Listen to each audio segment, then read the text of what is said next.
tengo más que agradecimiento a las oportunidades que se me han dado para participar en proyectos de la gran industria, por decirles de alguna forma.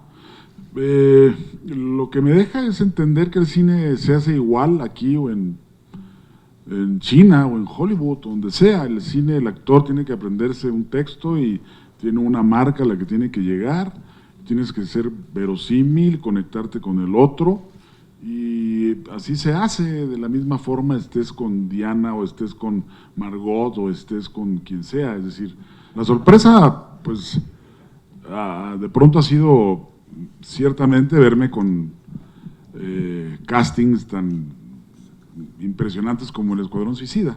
Esa fue una sorpresa bastante, de verme de pronto en una carpa donde está sentado este moreno extraordinario Idris Elba, y donde está comiéndose algo, y donde están todos estos actores, y donde estoy yo, además mi inglés es pésimo, y donde estoy yo sentado diciendo, Dios mío, ¿qué hago aquí? ¿Qué comento? ¿Qué les digo? ¿Qué tal? ¿Cómo están? Qué rico la comida, o no sé. Eso fue entre…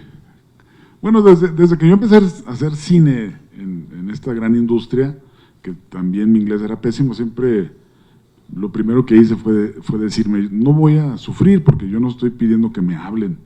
Yo no estoy diciendo, yo quiero hacer esto, me hablan, yo voy a hacerlo y lo voy a hacer como puedo y como sé. Entonces nunca me he presionado por no saber inglés o por no ser un actor de esa envergadura, ¿no? De esos niveles de estrellato como ellos. Entonces siempre he podido tranquilizarme en ese sentido. Lo he disfrutado, sea Johnny Depp o sea quien sea.